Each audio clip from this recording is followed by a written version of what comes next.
اصلاحی و تجدیدی کوششیں۔ دور جدید اور اس کے مقابلے میں اسلام کے مسئلے کا آغاز 16ویں صدی عیسوی میں ہوتا ہے، جبکہ پرتگالیوں نے یورپ اور ہندوستان کے درمیان سمندری راستہ دریافت کر کے بحر ہند اور بحر عرب پر قبضہ کر لیا اور اربوں کی تجارت مشرقی ایشیا سے کاٹ دی۔ 17ویں صدی میں اسٹیم انجن کی دریافت اور 18ویں صدی میں جدید سائنس کا وجود میں آنا یورپ کے لیے طاقت کا نیا میدان کھل جانے کے ہم معنی تھا۔ اس کے بعد 1869 میں جب نہر سوئز بنی اور اس نے بحر روم اور بحر احمر کے درمیان سیدھا راستہ کھول دیا تو عالم اسلام پر مغرب کے غلبے کا عمل اپنی انتہا کو پہنچ گیا۔ جب تک یہ عمل تجارتی منڈیوں پر قبضہ اور غیر سیاسی میدانوں میں نفوذ کی صورت میں ہو رہا تھا، لوگ اس سے بے خبر رہے۔ مسلم رہنماؤں کو اس واقعے کی خبر صرف اس وقت ہو سکی جب اس نے اپنا استعلاء کو مکمل کر کے عالم اسلام کے اوپر اپنا سیاسی جھنڈا لہرا دیا۔ 19ویں صدی کے آخر میں دنیا میں مختلف قسم کی تحریکوں کا ظہور ہوتا ہے، مگر اس پوری مدت میں جو بے شمار تحریکیں مسلمانوں کے درمیان اٹھیں، تقریباً سب کی سب رد عمل کی نفسیات کے تحت اٹھنے والی تحریکیں نظر آتی ہیں۔ ان میں کوئی تحریک ایسی نہیں ملتی جو ایجابی فکر کے تحت پیدا ہوئی ہو۔ خارجی طاقت کی در اندازی نے مسلم معاشرے کے لیے جو مسائل پیدا کیے، ان سے متاثر ہو کر کچھ لوگ بس جوابی ذہن کے تحت اٹھ کھڑے ہوئے۔ وہ اصلاً خارجی حالات کی پیداوار تھے، نہ کہ اسلامی تعلیمات اور سیرت رسول پر مثبت غور و فکر کی پیداوار۔ رد عمل کی یہ نفسیات جن جن صورتوں میں ظاہر ہوئی، ان کو سمجھنے کے لیے ہم 4 عنوانات کے تحت ان کا مطالعہ کر سکتے ہیں۔ نمبر 1 مقابلہ آرائی، نمبر 2 تحفظ، نمبر 3 احیاء اور نمبر 4 تعمیر و استحکام۔ مقابلہ آرائی کے ذہن نے آزادی کی تحریکوں کی صورت اختیار کر لی۔ سید جمال الدین اخوانی سے لے کر ابوالکلام آزاد تک بے شمار ایسے قائدین پیدا ہوئے جنہوں نے اپنی تقریروں اور تحریروں سے پوری مسلم دنیا کو جوش و خروش سے بھر دیا۔ جمال الدین افغانی کا نعرہ تھا مصر للمصریین، مصر مصریوں کے لیے۔ لیبیا میں اٹلی کے سیاسی اقتدار کے زمانے میں سلیمان البارونی نے آواز لگائی، موت الیوم عزہ قبل ان تموت غدا ذلہ، آج عزت کے ساتھ مر جاؤ قبل اس کے کہ کل تم ذلت کے ساتھ مرو۔ الفاظ بدل کر اس دور کے تمام سیاسی لیڈروں کا نعرہ یہی تھا۔ کروڑوں لوگوں نے اجنبی اقتدار سے رہائی حاصل کرنے کے نام پر اپنی جانیں دے دیں اور کھربوں روپے کے نقصانات کو برداشت کیا۔ آج یہ جدوجہد اپنے مقررہ نشانے کے مطابق تقریباً تمام ملکوں میں کامیاب ہو چکی ہے، اگرچہ یہ کہنا صحیح ہوگا کہ جس چیز نے مغربی استعمار سے آزادی کی جدوجہد کو کامیاب بنایا، وہ بڑی حد تک خود مستعمرین کی باہمی لڑائیاں تھیں۔ جزئی طور پر جنگ عظیم اول 1914 تا 1918 اور زیادہ بڑے پیمانے پر جنگ عظیم ثانی 1939 تا 1944۔ تاہم آزادی کی تحریکوں کی کامیابی ان امیدوں کو پورا نہ کر سکی جن کے لیے الجزائر میں تقریباً 25 لاکھ اور ہندوستان میں 2 لاکھ مجاہدین نے اپنے کو قربان کر دیا تھا۔ مسلم قوموں پر مغربی قوموں کا غلبہ آج بھی بدستور باقی ہے، صرف اس فرق کے ساتھ کہ پہلے یہ غلبہ فوجی اور سیاسی معنوں میں تھا، اب اس نے اقتصادی اور صنعتی روپ اختیار کر لیا ہے۔ یہ دوسرا غلبہ اتنا شدید ہے کہ مسلم ملکوں کی سیاسی پالیسیاں بھی حقیقی معنوں میں آزاد پالیسیاں نہیں ہیں، وہ عملاً انہی مغربی قوموں کے ہاتھوں میں ہیں جن سے ہتھیار خرید کر وہ اپنا دفاع کرتے ہیں، جن کی ٹیکنیکل امداد سے وہ اپنے تمدنی شعبوں کو چلا رہے ہیں۔ ان کے اثرات اب بھی اتنے گہرے ہیں کہ وہ جب چاہیں احمد بلور یا شاہ فیصل کو قتل کرا دیں اور شام کے ہاتھوں فلسطینی تحریک کو کچل ڈالیں، ایران کے عوامی انقلاب کو ناکام بنا دیں، مصر کو اپنے اس دشمن سے سمجھوتہ کرنے پر مجبور کر دیں جس کے بارے میں جمال عبد الناصر نے فخریہ کہا تھا، ہم فرعونوں کی اولاد ہیں، ہم تم کو سمندر میں پھینک دیں گے، وغیرہ۔ نمبر 2 تحفظ کی تحریکوں نے عام طور پر تعلیم دین کا رخ اختیار کیا۔ مولانا شبلی نعمانی نے دارالعلوم ندوۃ العلوم لکھنؤ میں اپنی تقریر میں کہا، دوسری قوموں کی ترقی یہ ہے کہ وہ آگے بڑھیں، ہماری ترقی یہ ہے کہ ہم پیچھے ہٹیں، یہاں تک کہ دور نبوت سے جا ملیں۔ اس ذہن کے تحت تمام ملکوں میں بے شمار مدارس قائم کیے گئے۔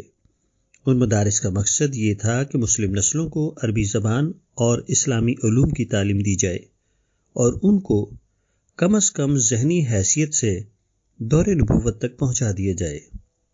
توقع یہ تھی کہ جو لوگ ان مدارس میں تربیت پا کر نکلیں گے وہ زمانے کے اثرات سے اپنے کو بچانے کے لائق بن سکیں گے۔ یہ تحریک ان معنوں میں پوری طرح کامیاب رہی کہ اس نے ساری مسلم دنیا میں دینی مدرسوں کا جال بچھا دیا، اور کوئی بستی ایسی نہ رہی جو ان درسگاہوں میں تعلیم پائے ہوئے علماء و فضلاء سے خالی ہو۔ مگر جہاں تک اسلامی ذہن اور اسلامی طرز فکر کا سوال ہے، ان مدارس کی کامیابی حد درجے مشکوک ہے۔ ان مدارس سے فراغت کے بعد جن خوش نصیبوں کو خود ان مدارس یا ان سے ملتے جلتے کسی ادارے میں جگہ مل گئی، انہوں نے بلا شبہ مدرسے کے دیے ہوئے ظاہری لبادے کو باقی رکھا، کیونکہ ان اداروں میں قیام و ترقی کے لیے یہی لبادہ ان کی قیمت تھی۔ مگر جن لوگوں کے حالات انہیں ان اداروں سے باہر لے گئے، وہ کسی بھی معنی میں غیر دینی مدارس کے فارغین سے مختلف ثابت نہ ہو سکے۔ کیریئرزم ان کا دین بھی رہا اور ان کا دین بھی۔ اس کی دو بڑی وجہیں ہیں۔ اول یہ کہ دینی تعلیم کے رہنما اس واقعے کا پوری طرح اندازہ نہ کر سکے کہ اسلامی تعلیم کا مسئلہ موجودہ زمانے میں صرف اسلامی زبان یا اسلامی حکام سے واقف کرانے کا مسئلہ نہیں ہے، بلکہ نظام حاضر کے فکر میں اسلام کو اس کی جگہ دلانے کا مسئلہ ہے۔ انہوں نے اپنے اداروں میں جو نسل تیار کی وہ اگرچہ اسلام کے روایتی علوم کی ماہر تھی، مگر اسلام اس کے حقیقی ذہن کا جز نہیں بنا تھا، کیونکہ وہ اس کو اس فکری مستوی کے مطابق دکھائی نہیں دیتا تھا جس کے اندر وہ عملاً سانس لے رہا تھا۔ جو اسلام اسے دیا گیا وہ اس کے لیے ایک قسم کا معلوماتی ضمیمہ تھا، نہ کہ فکری غذا۔ ظاہر ہے کہ عالمی افکار کے سیلاب میں کوئی شخص اس قسم کے ذہنی ضمیمے کو دیر تک باقی نہیں رکھ سکتا تھا۔ دوسری یہ کہ جدید تبدیلیوں نے مروجہ دینی تعلیم کا رشتہ اقتصادیت سے کاٹ دیا تھا۔ یہ ایک تاریخی حقیقت ہے کہ کوئی تعلیمی نظام جو اقتصادی بنیادوں سے محروم ہو، زندگی کے نظام میں مؤثر مقام حاصل نہیں کر سکتا۔ نمبر 3، احیاء کی تحریکوں سے میری مراد وہ تحریکیں ہیں جو اسلامی نظام کے قیام کا مقصد لے کر اٹھیں۔ انڈونیشیا کی معشومی پارٹی، مصر کی الاخوان المسلمون، پاکستان کی جماعت اسلامی اس کی مثالیں ہیں۔ ان تحریکوں کا کہنا تھا کہ موجودہ زمانے میں مسلمانوں کو جتنے مسائل پیش آ رہے ہیں وہ صرف اس لیے ہیں کہ اسلامی قانون کی حکومت زمین پر قائم نہیں ہے۔ اگر مسلم ملکوں میں اسلامی قانون کی بنیاد پر معاشرے کی تنظیم کر دی جائے تو نہ صرف ہمارے تمام اندرونی مسائل حل ہو جائیں گے، بلکہ عالمی سطح پر مسلمان دوبارہ وہی مقام حاصل کر لیں گے جو ماضی میں 1000 برس تک انہیں حاصل تھا۔ ان تحریکوں نے اسلام کی تعلیمات کو جس طرح سیاسی اصطلاحوں میں بیان کیا، وہ خاص طور پر موجودہ صدی کے نصف اول کے ماحول میں بہت سے مسلمانوں کو اسلام کے حق میں وقت کا بہترین قصیدہ معلوم ہوا۔ وہ سیاسی مشاعرے کے اس اسلامی پنڈال میں آسانی سے جمع ہو گئے، تاہم یہ مشاعرہ دیر تک باقی نہ رہ سکا۔ ان تحریکوں کا ذہن چونکہ اسلام کی سیاسی تشریح نے بنایا تھا، قدرتی طور پر ایسا ہوا کہ وہ بہت جلد اپنے ملک کی غیر اسلامی حکومتوں سے ٹکرا گئیں۔ یہ ٹکراؤ ہر ایک کے حق میں چھری اور خربوزے کا ٹکراؤ ثابت ہوا۔ مصر کے انور سادات نے اقتدار پر قبضے کے بعد اپنے سیاسی حریفوں کو انتباہ دیتے ہوئے کہا تھا کہ جو میری مخالفت کرے گا میں اس کا کیما بنا دوں گا۔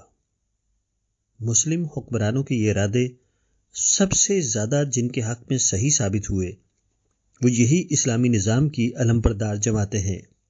انہوں نے ہر ملک میں ان جماعتوں کو کیما بنا کر رکھ دیا ہے۔ اب کسی بھی ملک میں ان کا کوئی سیاسی مستقبل نہیں۔ اسلامی نظام کی علمبردار جماعتوں کی یہ ناکامی محض ان کے سیاسی حریفوں کی شقاوت کا نتیجہ نہیں ہے، اس میں خود ان کے رہنماؤں کا یہ انتہائی غلط اندازہ شامل ہے کہ انہوں نے سمجھا کہ وہ مقامی مسلمانوں کے ووٹ سے اسلامی حکومت بنانے میں کامیاب ہو سکتے ہیں۔ وہ اس تاریخی حقیقت کو بھول گئے کہ حکومتیں ہمیشہ وقت کے غالب افکار کے جلوے میں بنتی ہیں۔ موجودہ زمانے کا فکری ڈھانچہ تمام تر سیکولر بنیادوں پر قائم ہے۔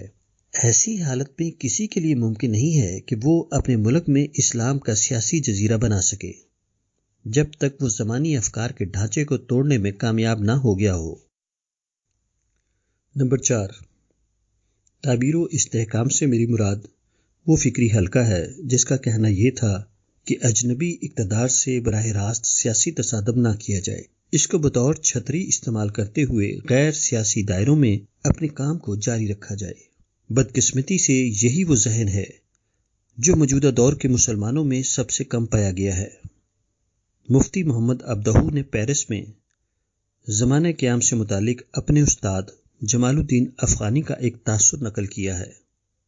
محمد عبدہو نے ایک گفتگو کے دوران اپنے استاد سے کہا کہ انگریزوں اور فرانسیسیوں سے سیاسی تصادم کا بظاہر کوئی فائدہ دکھائی نہیں دیتا، جبکہ دوسری طرف ہمارے لیے کام کا ایک ایسا میدان کھلا ہوا ہے جس میں ہم یقینی نتائج حاصل کر سکتے ہیں۔ یہ ہے یورپ اور امریکہ میں اسلام کی تبلیغ۔ ہم کیوں نہ ایسا کریں کہ اپنے کو سیاسی نشانے سے ہٹا دیں اور خاموشی سے تبلیغ و تعلیم کے کام میں لگ جائیں۔ جمال الدین افغانی کی انقلابی طبیعت کو یہ تجویز حقیر معلوم ہوئی۔ انہوں نے کہا، انما انت مثبت، تم پست حوصلگی کی باتیں کرتے ہو۔ اس پورے دور میں تعمیر و استحکام کے مقصد کے تحت اٹھنے والی کوئی قابل لحاظ تحریک نظر نہیں آتی۔ مسلم رہنماؤں کا حال یہ رہا کہ وہ زمانہ با تو ناسازد تو با زمانہ ستیز جیسے رومانوی تصورات پر فدا ہوتے رہے۔ کسی کی سمجھ میں وہ حقیقت پسندانہ طریقہ کار نہ آ سکا جس کو بدنام طور پر حالی نے ان لفظوں میں بیان کیا تھا، چلو تم ادھر کو ہوا ہو جدھر کی۔ ہندوستان میں اس سلسلے میں 2 مستثنی مثالیں ملتی ہیں، وہ بھی بدنام شخصیتوں کی۔ میری مراد سر سید احمد خان اور مرزا غلام احمد قادیانی سے ہے۔ اول الذکر کا کہنا تھا کہ انگریز نے اگرچہ سیاسی کام کا راستہ بند کر رکھا ہے، مگر سیاست کے علاوہ دوسرے میدانوں میں تعمیر و ترقی کے دروازے کھلے ہوئے ہیں۔ حکومت نے آزادیاں تم کو دی ہیں، ترقی کی راہیں سراسر کھلی ہیں۔ تعلیم اور اقتصادیات جو بقیہ چیزوں کی اساس ہے، ان میں ہم کسی رکاوٹ کے بغیر آگے بڑھ سکتے ہیں۔ مرزا غلام احمد قادیانی نے اسی امکان کو ایک اور میدان میں تلاش کیا۔ یہ دعوت و تبلیغ کا میدان تھا۔ ان کا خیال تھا کہ دعوت کی راہ سے ہم نہ صرف ملک کے طبقات میں بلکہ حکمراں قوم کے اندر بھی ہمارے لیے جدوجہد کا میدان کھلا ہوا ہے۔ مزید یہ کہ یہ کام خود اسلام کی اہم ترین مقصود ہے اور بالآخر اس غلبے تک بھی پہنچانے والا ہے جہاں ہم سیاسی زور آزمائی کے ذریعے ناکام طور پر پہنچنا چاہتے ہیں۔ یہ دونوں تحریکیں اپنی ابتدائی شکل میں مفید اور دورس تحریکیں تھیں، مگر بدقسمتی سے وہ عام مسلمانوں کو اپنے ساتھ نہ لے سکیں۔ اس کی وجہ 2 طرفہ تھی۔ ایک طرف ہمارے رہنماؤں کا ذہن سامراج دشمن خیالات سے اتنا زیادہ معاف ہو چکا تھا کہ کسی اور انداز سے سوچنا ان کے لیے ممکن نہ رہا تھا۔ ہر وہ شخص انہیں سامراج کا ایجنٹ دکھائی دیتا تھا جو سامراج سے سیاسی مقابلے کی بات نہ کرے۔ اس کی آخری حد یہ ہے کہ علی گڑھ کے سابق استاد پروفیسر آرنلڈ کی قیمتی کتاب پریچنگ آف اسلام ہمارے رہنماؤں کو سامراجی اغراض کے تحت لکھی ہوئی کتاب نظر آئی، کیونکہ اس میں تلوار کے بجائے پرامن تبلیغ کو اسلام کی اشاعت کا ذریعہ بتایا گیا تھا۔ دوسری وجہ یہ ہوئی کہ اس نظریے کے دونوں علمبردار اس اہلیت کا ثبوت نہ دے سکے کہ وہ اپنے نقطہ نظر کی صحیح وکالت کر سکتے ہیں۔ سر سید احمد خان نے اپنے موقف کی حمایت کے لیے یہ نادانی کی کہ قرآن کو 19ویں صدی کے مغربی افکار پر ڈھالنا شروع کر دیا۔ ان کے اخلاص کے ثبوت کے لیے یہ کافی ہے کہ انہوں نے تہذیب الاخلاق کو اپنی ذاتی فکر کا نمائندہ قرار دے کر اس کو علی گڑھ کالج سے علیحدہ رکھنے کی کوشش کی، مگر یہ تقسیم عملی طور پر ممکن نہ ہو سکی، اور ایک صحیح کام کے لیے غلط استدلال نے ان کے مشن کو لوگوں کی نظروں میں مشتبہ بنا دیا۔ اسی قسم کی غلطی شدید تر شکل میں مرزا غلام احمد قادیانی نے کی۔ انہوں نے اپنے کام کا آغاز کیا تو یہ وہ وقت تھا جب کہ سارے مسلم رہنما انگریز کے خلاف جہاد حریت میں مصروف تھے۔ ان پرجوش مجاہدین کو محسوس ہوا کہ قادیانی مشن مسلمانوں کو مقدس جہاد کے محاذ سے ہٹا کر پرامن تبلیغ کے میدان میں لگا دینا چاہتا ہے۔ مرزا صاحب نے اس کے جواب میں کہا کہ جہاد بمعنی سیاسی مقابلہ کوئی مستقل شرعی حکم نہیں ہے، وہ صرف دفاعی ضرورت کے لیے مقرر کیا گیا ہے۔ مگر ہمارے مجاہدین حریت کے لیے یہ جواب تسلی بخش ثابت نہ ہو سکا۔ انہوں نے فتویٰ دیا کہ مرزا غلام احمد قادیانی انگریزوں کا ایجنٹ ہے۔ اب مرزا صاحب نے ایک اور قدم بڑھایا۔ انہوں نے اپنی بات کو مستند ثابت کرنے کے لیے کہنا شروع کیا کہ ان پر وحی آتی ہے اور وہ جو کچھ بولتے ہیں خدا کی طرف سے بولتے ہیں۔ یہ دعویٰ اپنی تمام تر غلطی کے باوجود قدیم زمانے میں انوکھا نہ تھا۔ مثال کے طور پر شاہ ولی اللہ بھی الحمنی ربی، میرے رب نے مجھ کو الہام کیا جیسی زبان میں کلام کرتے ہیں۔ تاہم مرزا صاحب کی غلطی میں مزید شناعت اس لیے پیدا ہو گئی کہ انہوں نے صاف لفظوں میں اپنے رسول اللہ ہونے کا دعویٰ کر دیا، جو ختم نبوت کے بعد اجماعی طور پر کفر کو مستلزم ہے۔ ان چیزوں کا نتیجہ یہ ہوا کہ دو فریقوں کے درمیان جو گفتگو حالات کے لحاظ سے اسلامی عمل کی منصوبہ بندی کے عنوان پر ہونی چاہیے تھی، وہ قرآن کی تفسیر جدید اور نبوت محمدی کے بعد دوسری نبوت جیسے مسائل پر مرکوز ہو گئی۔ آغاز میں اگر سر سید احمد خان اور مرزا غلام احمد قادیانی کے مخالفین غلطی پر تھے تو آخر میں سر سید اور مرزا قادیانی شدید تر غلطیوں کا شکار ہو گئے اور ملت کے حصے میں کفر و فسق کے فتووں کے سوا اور کچھ نہ آیا۔